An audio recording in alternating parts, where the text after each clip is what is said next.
আসসালামু আলাইকুম, সবাই কেমন আছেন? যে যেখান থেকে দেখছেন আশা করছি সবাই ভালো আছেন। কুকিং বাই তাইবাস মম চ্যানেলে আপনাদের সবাইকে স্বাগতম জানাচ্ছি। আজকে আমি রান্না করব রুই মাছের ডিম। একটু ভিন্ন ধরনের করে রান্না করব। এভাবে করে রান্না করলে মাছের ডিমের যে একটা আষ্টে গন্ধ আছে এটা একেবারেই লাগবে না। আমরা অনেকেই মাছের ডিম খেতে চাই না এই আষ্টে গন্ধের জন্য। একটু ডিফারেন্ট করে রান্না করলেই কিন্তু এই খাবারটি হয়ে উঠবে আপনার পরিবারের প্রিয় খাবার। খুবই পুষ্টিকর এবং সুস্বাদু একটি খাবার। আশা করছি আপনাদের ভালো লাগবে। চলুন তাহলে আর দেরি না করে রান্নায় চলে যাই। এইখানে বড় একটি আস্ত রুই মাছের ডিম, ওজনে 1 কেজি সাইজের মাছের ডিম, বুঝতেই পারছেন বড় একটি সাইজের মাছের ডিম। এবার আমি এটাকে মাঝখান থেকে হাফ করে নিব। আমি সম্পূর্ণটা রান্না করব না, অর্ধেকটা রান্না করব এবং অর্ধেকটি কাঁচা অবস্থায় ফ্রিজে একটি বক্সে ভরে রেখে দিব। প্রথমেই আমি বেশ কিছু পানিতে 2 টুকরো লেবু দিয়ে ডিমটিকে একটু ভাপিয়ে নিব।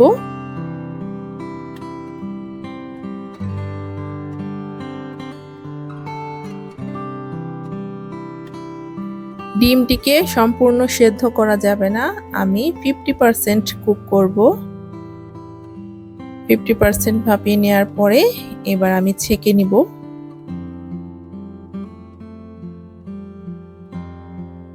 এবার রান্নায় চলে আসলাম। একটি বড় প্যানে তেল দিয়ে দিচ্ছি 1 কাপ।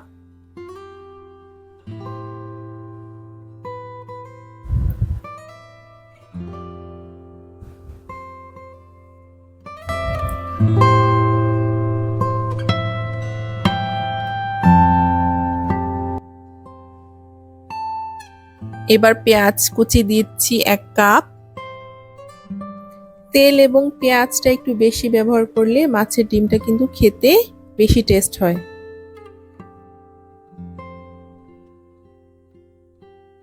হালকা গোল্ডেন ব্রাউন করে নিতে হবে।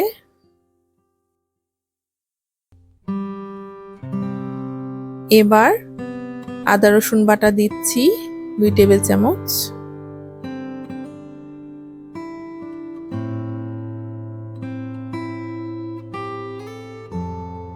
আদা রসুন পেস্টটাও একটু ভুনা হয়ে আসলে এবার গুঁড়ো মশলা দিয়ে দিচ্ছি।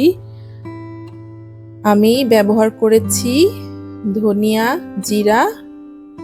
জিরা ইউজ করেছি 1 টেবিল চামচ, লাল মরিচের গুঁড়ো 1 টেবিল চামচ, ধনিয়া গুঁড়ো 1 টেবিল চামচ, হলুদের গুঁড়ো 1 চা চামচ, লবণ পরিমাণ মতো।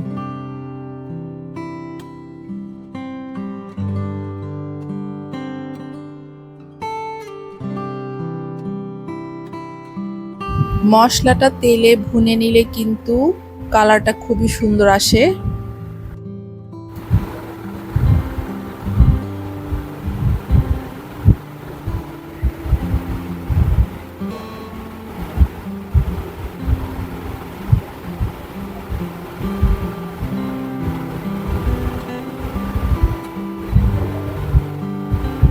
এবার সামান্য পানি দিয়ে মশলাটা কষিয়ে নিচ্ছি।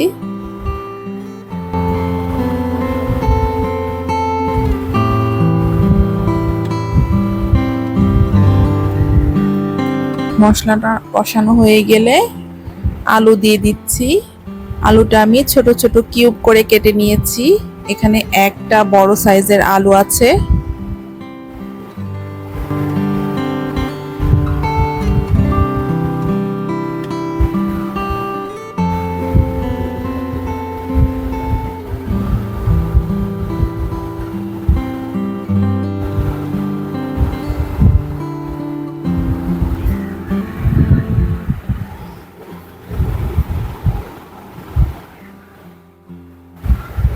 এবার সামান্য পানি দিয়ে আলুটা যাতে গলে যায় সে পরিমাণে পানি দিয়ে দিয়েছি।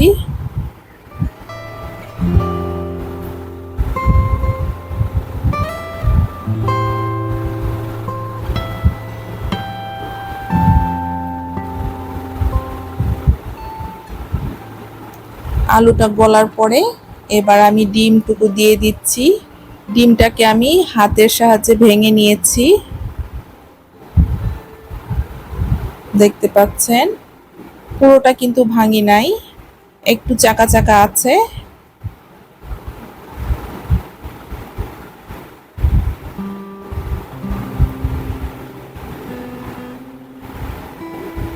এবার ডিমটা দিয়ে ভালো মতো ডিমটাকেও কষিয়ে নিতে হবে। নাড়াচাড়া দিয়ে ভালো মতন কষিয়ে নিব।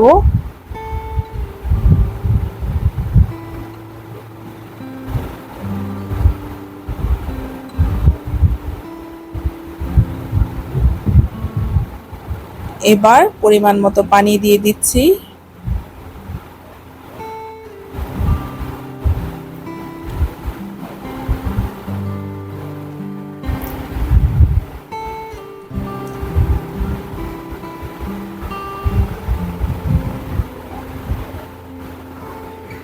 এবং ঢাকনা দিয়ে ঢাকা দিয়ে দিব 20 থেকে 25 মিনিটের জন্য।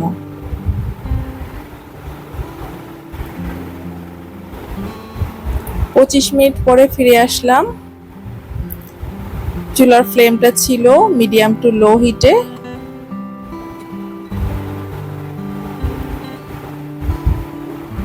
এবার আমি দিয়ে দিচ্ছি গরম মশলার গুঁড়ো। মাছের জন্য যে স্পেশাল একটা গরম মশলা তৈরি করেছি সেটা দিয়ে দিচ্ছি।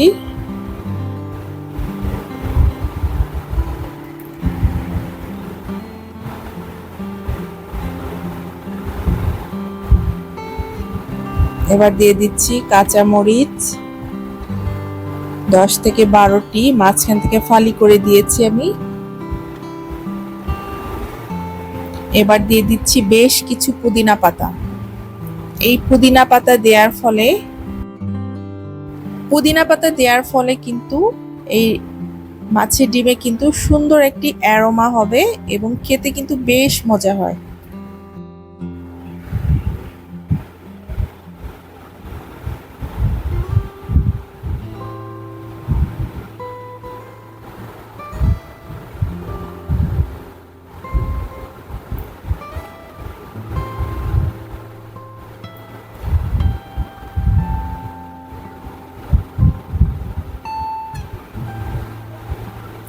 এবার আবারও 10 মিনিটের জন্য ঢাকনা দিয়ে ঢাকা দিয়ে দিব।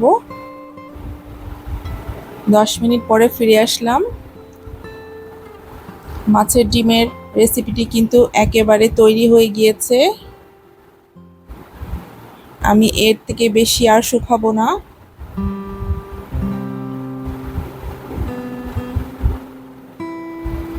একেবারে পারফেক্ট ভাবে হয়েছে। চলুন এবার পরিবেশনের পালা।